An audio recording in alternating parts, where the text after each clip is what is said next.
Three,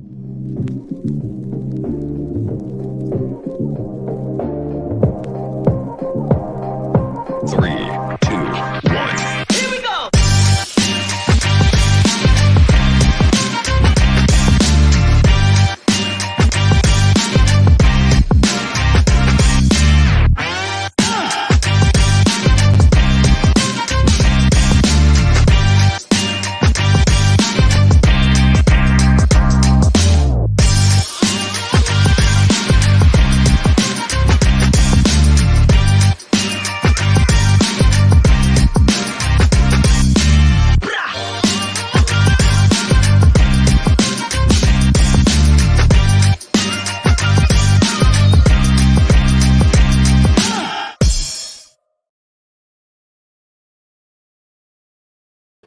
Sorry about that.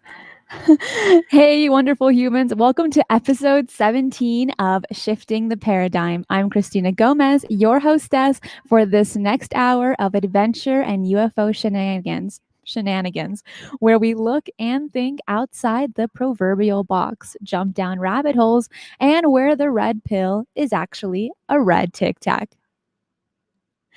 Today, I'm very excited to welcome them to Paradigm. Sorry, I'm so sorry. Today, I'm very excited to welcome to Shifting the Paradigm the renowned Harvard professor, Avi Loeb.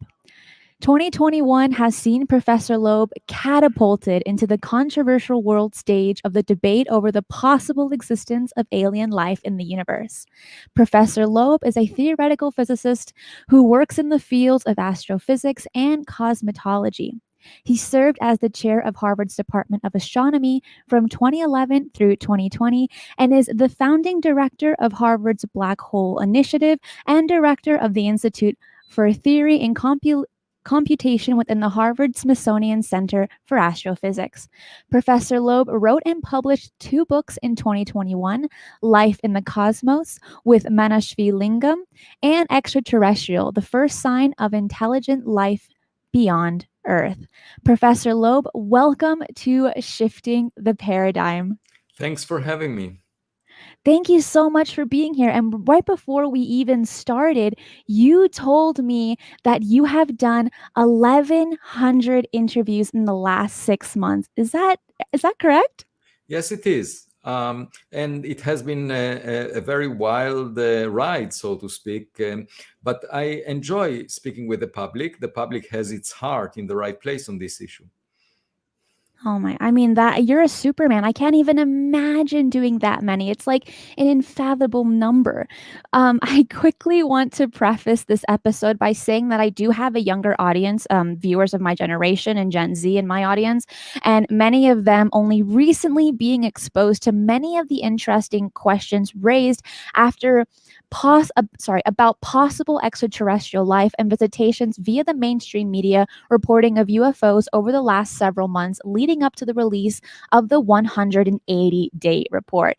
We live in a truly fascinating time, and the valuable contributions you are making to the discussion is driving new generations to an unstoppable wave of curiosity about the possibility of life out there and mankind's place in the universe. So I've got questions which I've researched and hope that you haven't been asked already on many of your appearances in other interviews. So let's go ahead and start. You found yourself thrusted into the spotlight with the paper you co-wrote with Shamel Bailey. Did I say that right? Is that his name? Bialy, yeah. He was Shamel? my boss. Yeah. That's okay. Thank you.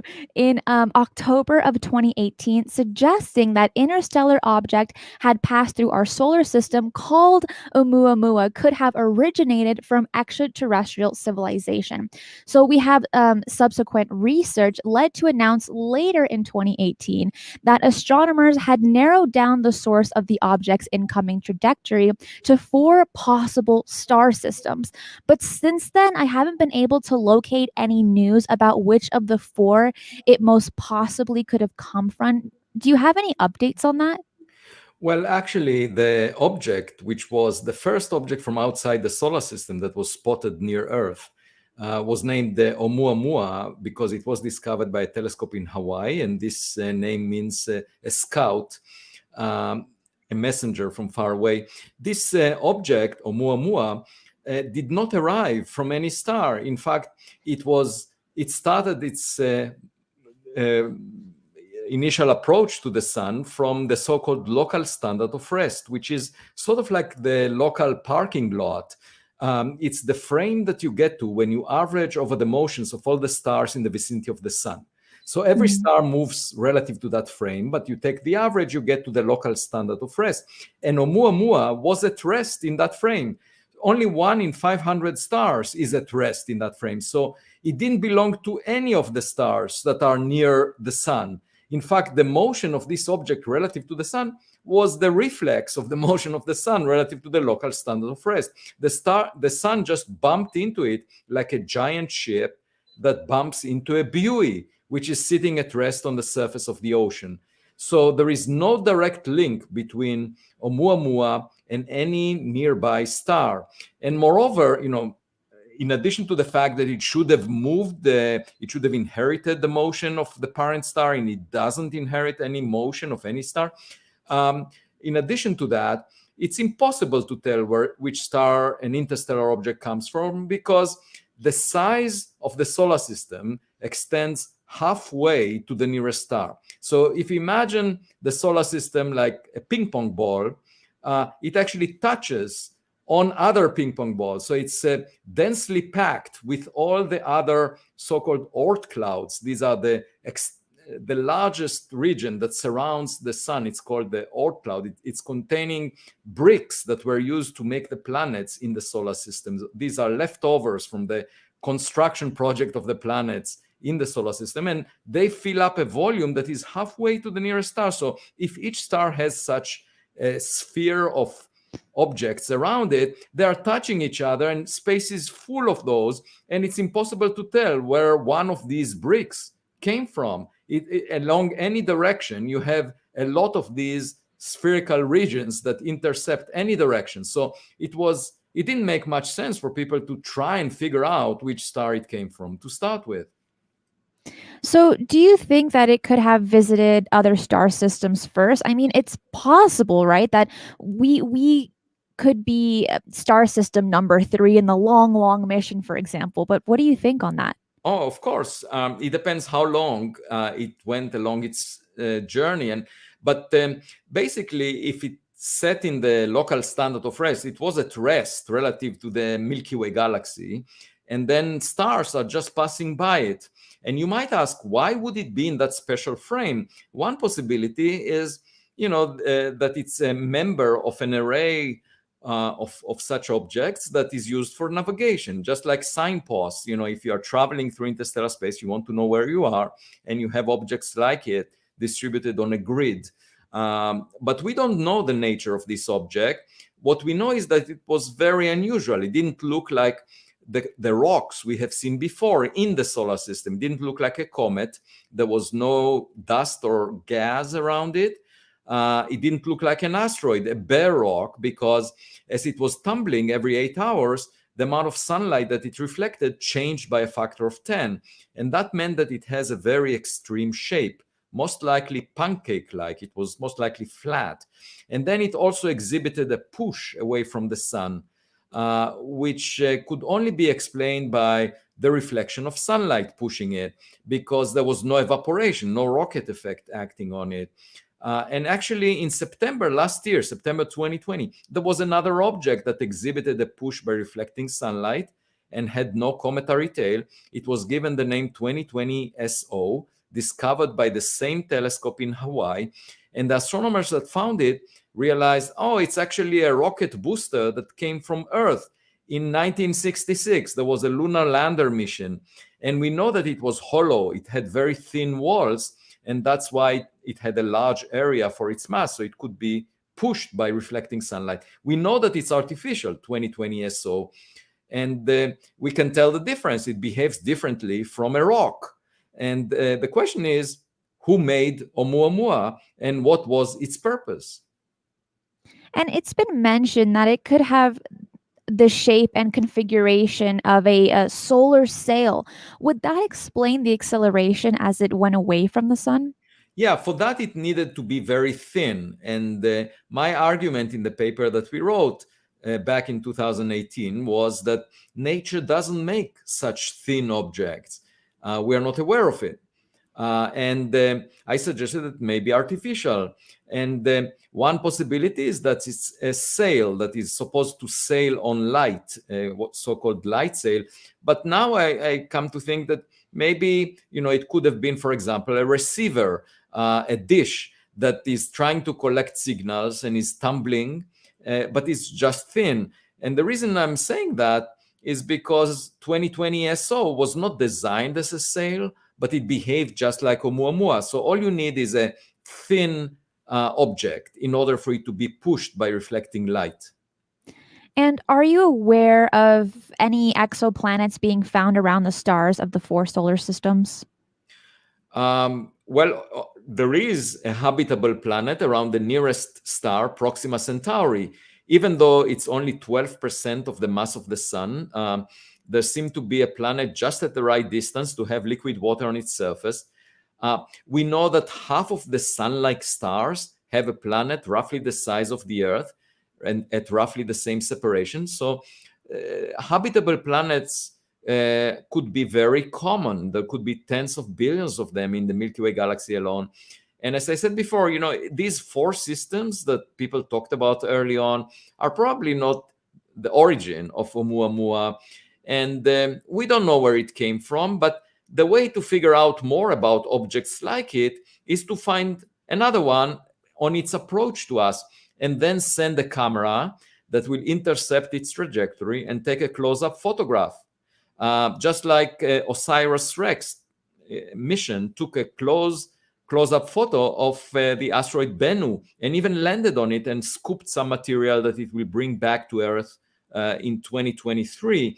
So, they say a picture is worth 1,000 words. In my case, a picture is worth 66,000 words, the number of words in my book.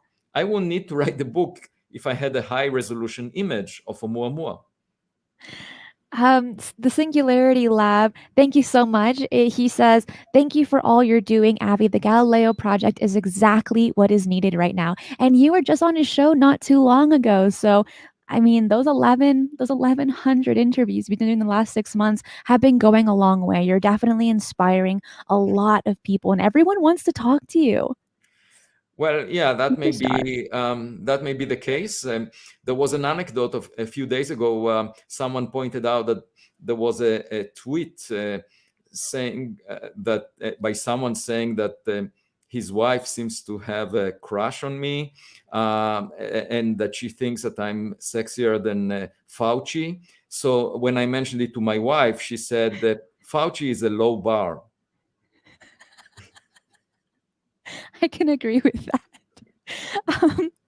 Given the unprecedented aspects of the high reflectivity of the object and its surge of acceleration as it had already passed our sun, is it, in your opinion, that it had to be under intelligent control, whether by some AI autopilot system or actual extraterrestrial navigators? Well, Darwinian evolution of biological creatures like us prepared us for life on the surface of Earth. We are not really suited to travel between stars. If we go into space for more than a year, exposed to cosmic rays, a significant fraction of the cells in our brain will be damaged. We won't survive the journey. So all these science fiction illustrations of humans traveling in spacecraft to other stars make little sense. And it makes much more sense to send equipment. And right now we have artificial intelligence systems that drive cars. In 10 years, they will make life-death decisions about medical procedures for people. And we can pretty much trust them to outsmart us. In fact, the way we should treat them is like our kids. We can educate them with the guiding principles for how to behave elsewhere, and then send them to the world, and they will be autonomous. There is no reason for a system that we send into space to try and communicate with the sender, because it takes a very long time, even for light, to travel across interstellar space. So you would want a system that can learn from its experience, just like kids that go into the world. And I think we should be very proud of sending equipment that is more intelligent than us into space, rather than sending human beings that would not survive the journey.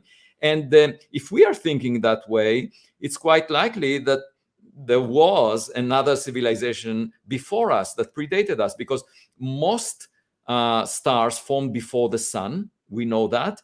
And they could have formed 1 billion years before the sun. And if even one technological civilization existed before us 1 billion years ago, they had enough time to send AI systems equipped with 3D printers, such that they would replicate themselves when they land on a planet. And you can pretty much have the entire galaxy, all the habitable planets in the Milky Way galaxy, having probes next to them. And we need to know whether we live in such a reality, because there are tens of billions of other stars like the sun that existed before the sun and could have had such a technological civilization. So the dice was rolled tens of billions of times. And in order for us to figure out whether we live in such a reality, we need to look at the sky. It's not a philosophical argument. There was a few weeks ago, there was an article in Nature Astronomy magazine by a philosopher trying to argue that Oumuamua must have been natural in origin and could not have been technological. And when looking at the paper, I thought to myself, haven't we learned something over the past 4 centuries, since the days of Galileo, when philosophers refused to look through Galileo's telescope because they knew that the sun moves around the earth? And they actually put him in house arrest so that nobody would listen to him. And that didn't matter. Reality doesn't really care about what these philosophers did or say. The earth continued to move around the sun. And in much the same way, if we don't look through our windows to check whether we have a smarter kid on our block, it wouldn't remove the smarter kid on the block. It would just maintain our ignorance. And I argue that knowing is much better than staying ignorant. I 100% agree with that. And in this case, ignorance is not bliss, right? Like, it's a big no-no. I mean, you might say, I don't care about the world news. I just want to get my food through the front door, and I will not read any news from the world. Guess what? What happened in Wuhan, China, will enter through the front door into your house. And if you're not aware of it, you will not protect yourself. So it's always good to know, because then you can adapt to the reality that surrounds you in a clever way. If you don't know, then you don't know what to do. And, at some point, your neighbor may knock on your door.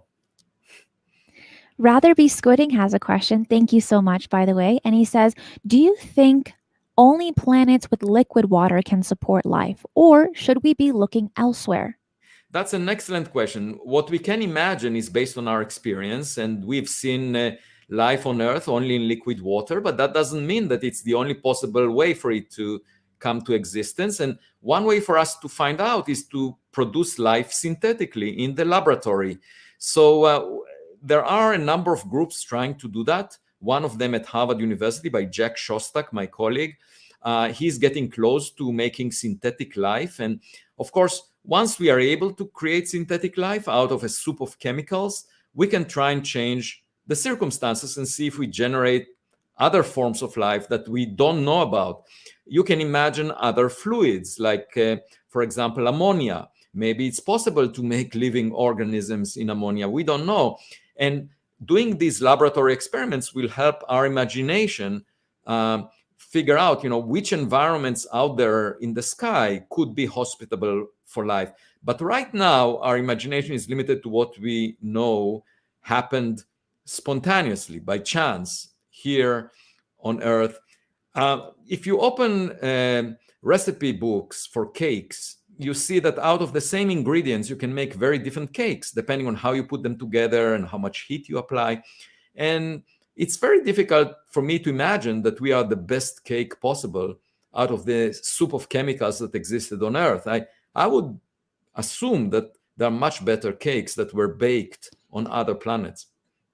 Oh, I don't disagree with that, especially when it comes to noodles. I mean, are they really an intelligent race if they don't have noodles, right? I mean, that's my opinion. That's just my thought. Well, Will, I was asked once, how do I define an intelligent civilization? And I said it's a civilization or a culture that is based on the guiding principles of science, which are uh, cooperation and sharing of evidence-based knowledge. So there are two components here. One is cooperation and sharing. And if you look at human history, we haven't cooperated much. You find a lot of people trying to feel superior relative to other people, wasting a lot of resources in the process rather than cooperating. You know, the Second World War is an excellent example. 75 million people died. That was 3% of the world population, much more than people that died from COVID-19. And that was just one war because there was a regime, the Nazi regime, that decided that its people are superior relative to other people. They killed 2/3 of the Jewish population in Europe. And the US had to spend $4 trillion fighting the Nazi regime. So you just think about it, that's not very intelligent for us not to cooperate. And then the second ingredient of science is evidence-based knowledge. And again, you don't find that very often in policy matters. When you see the word politics, it's not often based on evidence. And I think we have a long way to go before an outside civilization will regard us as very intelligent. One reason I search for intelligence in space is because I don't often find it here on Earth. that was a good one. That was a good burn. William says, thank you so much, by the way, Will. He says, so Elon Musk wants to download consciousness into AI format for long-term space travel, some of the main research behind Neuralink.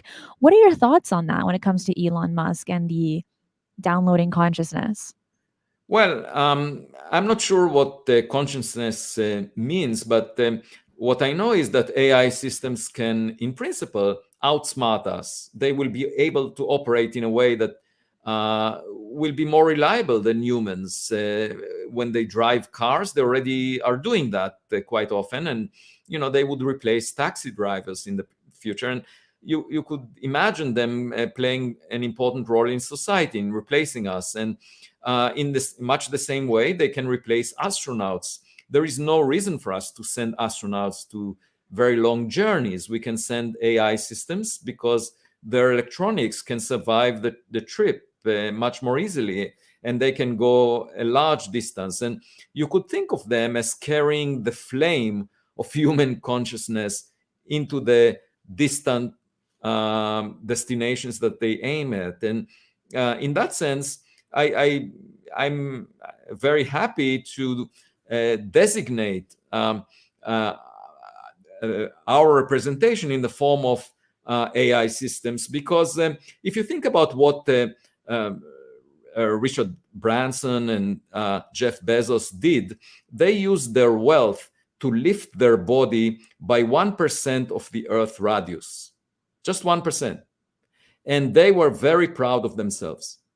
And my point is, showing off in space is an oxymoron, because the size of the universe is 10 to the power 19 times bigger than the radius of the Earth. So lifting your body by 1% of the radius of the Earth, that's nothing to brag about. You should be modest by witnessing the vastness of space.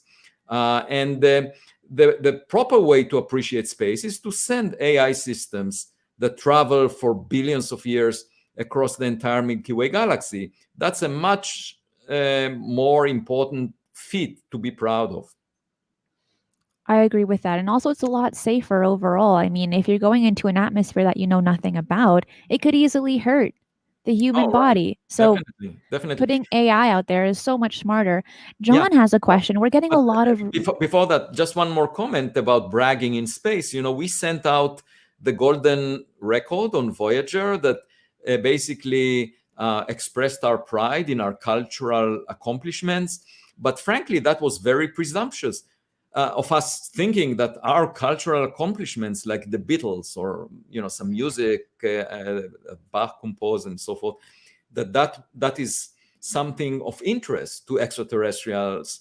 There may have been a lot of things like us before, in the billions of years that passed since the Milky Way galaxy was formed. And we might be just one ant out of many ants that stepped on the sidewalk of the Milky Way galaxy. So why would anyone care in particular about our accomplishments? That's presumptuous. I would never send a golden record trying to brag about my accomplishments. So what would you send?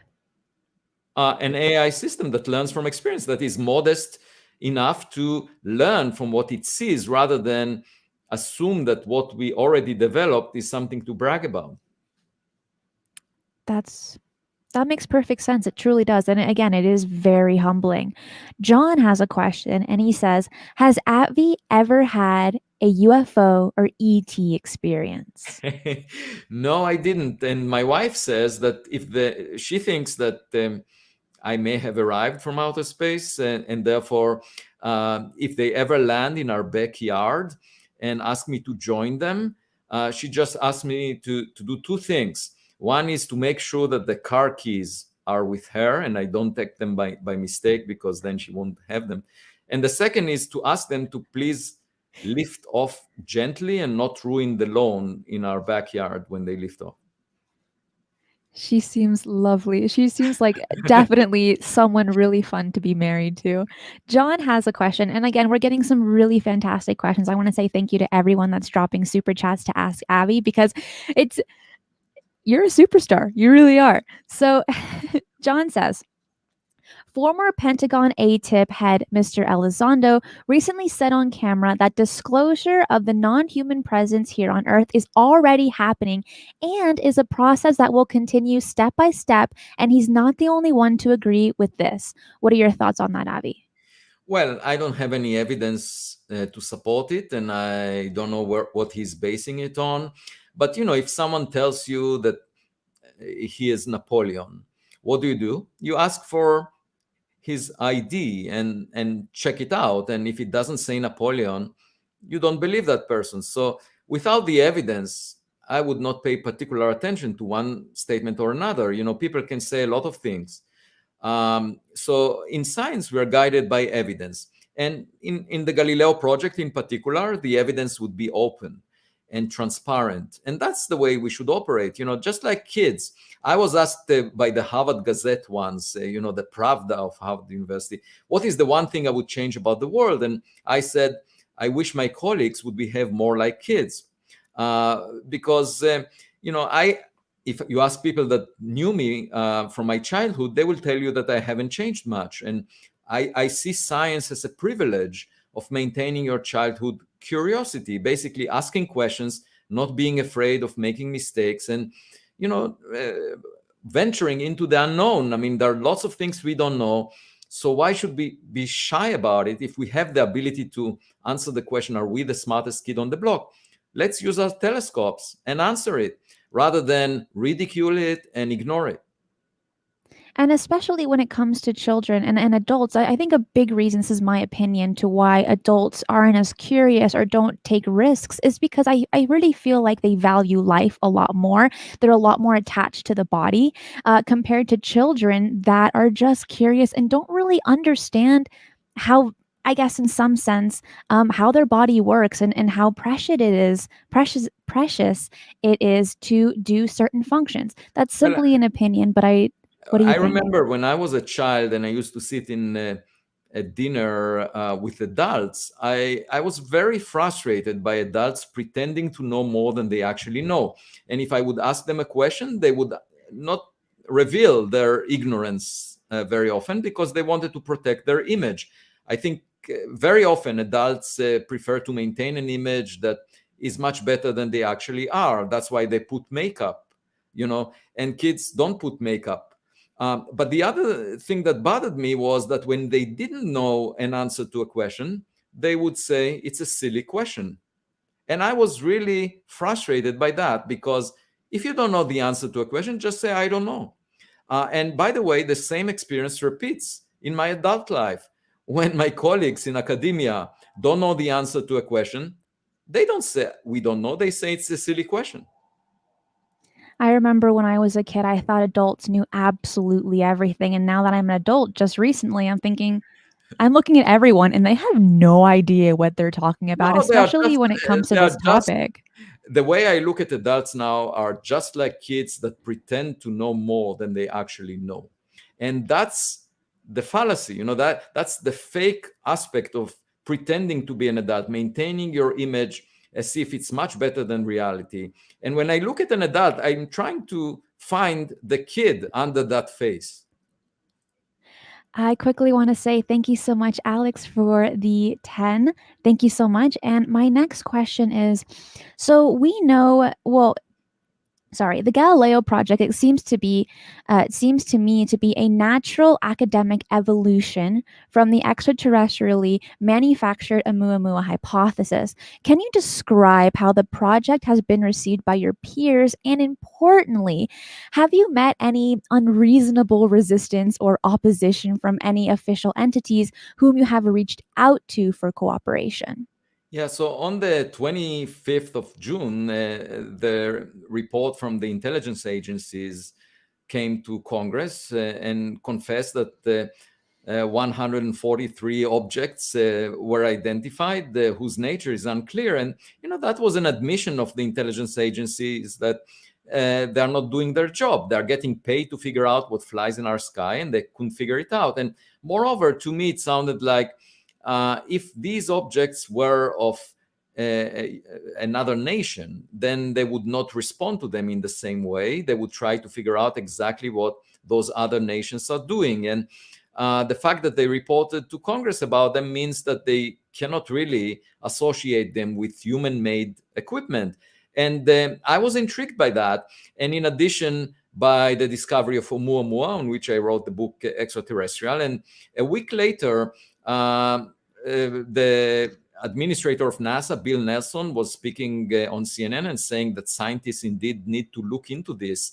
And I got an email from the administrator of the astronomy department that I have a new research fund at Harvard. And I asked her, where did the money come from? I would like to thank the person who donated it. And it took her a day to come back to me. And then a multi-billionaire showed up on the porch of my home and asked me questions about my book, and another one showed up. And within a couple of weeks, I had $2 million that I could allocate for anything I want to do. And I decided to establish the Galileo Project. So I assembled a team of exceptional scientists, mostly astronomers, that will address two interesting questions. One is, what is the nature of those unidentified aerial phenomena that were in the Pentagon report to Congress? And we plan to do that using telescope systems. Each system will have a few telescopes such that we can get a high-resolution image of an unidentified object and figure out its nature and also see how it moves in the sky. And the second challenge is to figure out the nature of objects like Oumuamua that come into the solar system from outside. And we will now start planning which instruments to buy. By the way, a few weeks ago, I looked online, and there is, for example, if you want to buy a meter-sized telescope, you can add it to your bag. There is an item, click on the bag to add to your bag, and it costs $500,000. Now, there must be people that are willing to pay for that and add it to their bag. But the telescopes we will use will be less expensive. We want many of them. We want hundreds of them distributed in many different locations around the globe so that we can cover enough of the sky and get a good census of unidentified objects. So we're approaching it in the scientific way. And that's a complete change in the intellectual landscape on this subject. In the past, there was never a scientific inquiry into this subject using telescopes that are fully controlled, monitoring objects of interest in the sky. And Professor, I noticed in the project goals of the Harvard website for the Galileo Project that SETI, the search for extraterrestrial intelligence, is mentioned. Is there a good possibility, in your opinion, that we may see a close collaboration between SETI and the Galileo Project at some point in the future? Well, in fact, one of the members of the SETI organization, Seth Shostak, wrote a very favorable commentary in Scientific American about the Galileo Project, and he is now a member of the scientific advisory board. And in fact, I just saw him a few hours ago at our research meeting today. So there is already some crosstalk. I should say about SETI more generally that it was, in the past 70 years, it was focused on radio signals or laser signals coming from a very distant planet. And that's just like trying to have a phone conversation. You need the counterpart to be alive when you're having the conversation. But the approach we are taking with the Galileo Project is more similar to archaeology, where you are looking for relics left behind by civilizations that may not be around anymore. Just like we do archaeology here on Earth, where we find in archaeological digs, we find relics that tell us what happened before us. And as I mentioned before, if these are AI systems, they're completely autonomous. They don't need their sender to be around. No, they don't. They don't. And also from the project goals page on the website, I'm going to read it, quote, and it says, excuse me. Irrespective of the possibility that the Galileo Project may discover additional or even extraordinary evidence for ETCs, at a minimum, the Galileo Project will gather rich data sets that may foster the discovery of or better scientific explanations for novel interstellar objects with anomalous properties and for potential new natural atmospheric phenomenon, or in some instances, terrestrial technology explanations for many of the presently unexplained UAP. So the language here, without question, helps to legitimize the serious studies involved in looking for novel but mundane natural explanations for sightings of UAPs rather than conclusions of extraordinary possible ETC, which is extraordinary extraterrestrial civilizations, origins to them. So given the history of projects within and outside of governmental and academic circles to operate on a bias of debunking, even with at times ridiculous explanations, do you believe that the Galileo Project can function without a bias due to the stigma involved either way for explaining the UAP phenomenon? Yeah, that's what we hope to do. I have no footprint on social media. I pretty much don't care how many likes I have. Where I told the research team at the Galileo Project, we should keep our eyes on the ball, not on the audience. And we should approach it like a fishing expedition. You throw the hooks in the form of telescopes, you look at the sky, and whatever fish we catch, we will try to understand by getting as much data as possible. And the data will be open so anyone can look at it. And the analysis will be transparent. So the idea is we shouldn't assume anything about the fish we will find. Let's see what we get. Now, if it's a win-win proposition, because even if we identify UAP as natural phenomena, we learned something new. We cleared up the fog. We explained something that was unexplained before. Even if we find that Oumuamua, let's say, is a hydrogen iceberg, something we've never seen before, but exotic in the sense that it was never found in the solar system, but it came from some other nurseries, natural nurseries that make such objects. And these objects are more abundant than rocks of the type that we've seen in the solar system. We learned something new. I would be happy about it.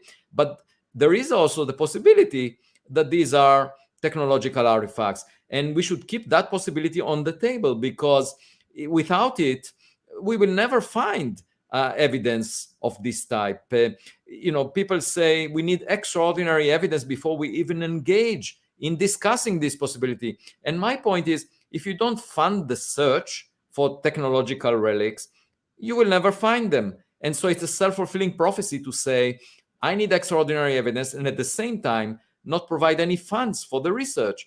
We've been searching, for example, for the nature of dark matter.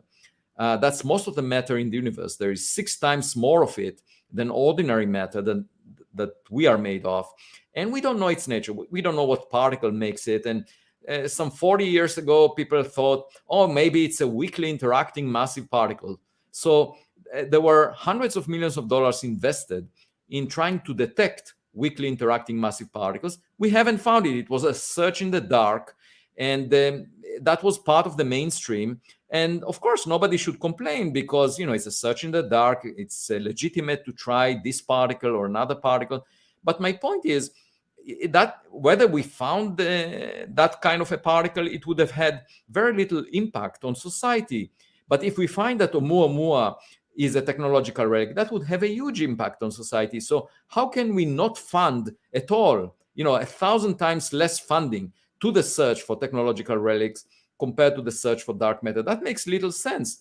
Even, gravitational waves, the National Science Foundation had to invest $1.1 billion in the LIGO collaboration to find gravitational waves. And without that investment, you would never find them. So to argue that you need extraordinary evidence and at the same time not fund it is a self-fulfilling prophecy. Now, I have a question, Professor, from someone of my channel for the Patreon supporters, and it says, have you looked into the claims of former Israeli space security chief Dr. Chaim Eshed that extraterrestrials have been in touch with both the Israeli and American governments for a number of years? What are your thoughts on that? Yeah, so actually I had an email from him this morning, but the report that came from the interview with him didn't provide any evidence for what he was claiming. And I have a problem with that. As I mentioned before, you need really to provide evidence before you make statements. You can't just make them out of the blue. And he was making statements without providing any documents, without providing any evidence to support them. And as a result, the reporter should not have published this story because anyone can say anything without evidence. And I think we should not discuss it until the evidence is before us. And the idea of the Galileo Project is to provide evidence that everyone can see and new evidence that is not relying on classified information. I don't want to look at classified data because it would limit my ability to speak freely. I think that's the way for us to figure out which reality we live in, rather than stories about things that we have never seen. And is this something that has been hinted at you, or have you heard such allegations yourself from other official sources when it comes to Chaim Eshed? No, I spoke with the reporter, actually interviewed me for a big story 6 months later about my book. And, I told the reporter that he shouldn't have reported about it. I didn't learn anything new. He admitted that indeed there wasn't any evidence presented. So in that case, I don't want to waste more time discussing it because without evidence, anyone can say anything. Absolutely. I'm on the boat with you on that one. I think evidence is incredibly important, or otherwise don't bring it up. If you can't bring something to a congressional hearing, does it matter? So having evidence, I think, is a really very, very important. Yeah, I mean, sometimes the evidence is classified, so you shouldn't speak about it, right? And the point is, in science, no evidence is classified. In science, you're supposed to present the evidence when you write a scientific paper. And by the way, even though in the courtroom, you can put a person in jail based on corroborating evidence in eyewitness testimonies, that doesn't hold water in science. In science, you cannot rely on people's testimonies. You have to use instruments that provide quantitative data, and only then it will be regarded as scientific evidence. In your article that you wrote, published to the Scientific American on August 2nd, entitled "To Understand UAP, We Need Megapixel Imagery," you suggested that, quote, "A megapixel image of the surface of an unusual object will allow us to distinguish whether it bears the metaphorical label made in China or made in Russia from the alternative made on exoplanet X." Have you at some point been made aware of such images already existing, being in the hands of a government that has classified them so strongly that they'll never be seen by the public?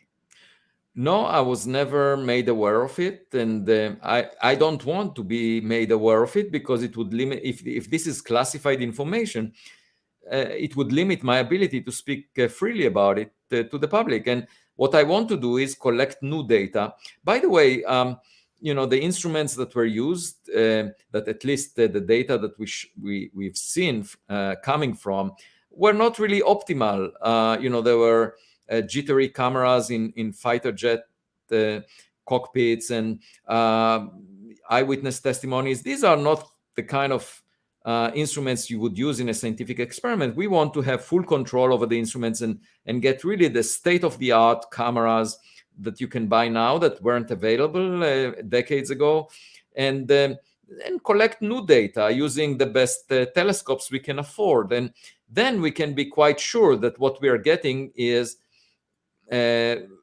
high quality information, and we can analyze it. And we just need to have enough telescope systems to cover a big enough area of the sky so that we will have a good chance of seeing something unusual. By the way, the sky is not classified. Astronomers look at the sky most all of the time, and the point is that astronomers are not looking for the kind of objects we are looking for. And given your understanding and background and experience, in your opinion, if such images did exist, proving without a shadow of a doubt an extraterrestrial origin to the UAPs, do you believe those images and such a conclusion would be disclosed to the public if we got those just perfect, crisp photos or video? No, I don't think they would be disclosed, for a simple reason that these images were probably obtained by classified sensors that the government owns, and the government cannot release data from classified sensors because then it would reveal to our adversaries what kind of sensors we are using to monitor our sky. So that's a matter of national security. So there might be such data available, but it would never come out because the government would protect its sensors from public knowledge. They would not like other nations to know what we are using. So for that reason, if a group of astronomers collects data using off-the-shelf telescopes, it's a much better approach to this because then we will never classify our data. We will share it with the public, and everyone would know what's going on. The government cannot really release if it has sharp photos of UAP. We've never seen them, so it may well be that they don't exist, but it also may be that they exist, and that explains why former CIA directors Brennan and Woolsey, former President Barack Obama, spoke seriously about these objects being real, because if all the images were just fuzzy, why would they say that? While we're on this note, I have another question for you before we wrap up. And I want to ask if the topic of UFOs and the history of the phenomenon is something you have deep dived into researching, or are you presently looking into it at any depths at all? Well, we have members of the team that know all the existing reports throughout history on UFOs and UAP, and they provide a very important resource for guiding the kind of instruments we might want to use. But as I said before, we don't want to focus on analyzing past data. We just want to be perhaps guided by it, but we will use our telescopes to collect new data that is of higher quality than was released to the public, and that is unbiased in a way that we are not prejudiced as to what we might find. And only when we have crisp images and we map the motion of objects that look unusual, in the sense that they are not human-made and they are not natural like birds, and these objects appear to be technological in origin, only then we could entertain the possibility that they might be extraterrestrial. But first we have to get the data, and we don't anticipate what kind of fish we will find. We just throw the hooks and let's see what we get. We are pretty relaxed about that. Avi Loeb, I want to say thank you so much for being a part of shifting the paradigm. For everyone that is watching, we are going to do a 15-minute segment of Q&A only for Patreon supporters. So I just want to let you know, guys, that I am a college student on a shoestring budget. So help me by supporting this channel and get access to a bunch of behind-the-scene goodies and extras by supporting me on Patreon. Thank you, everyone, for being here. Thank you for all the super chats. Thank you for all the activity in the live chat. And remember, keep your eyes on the skies.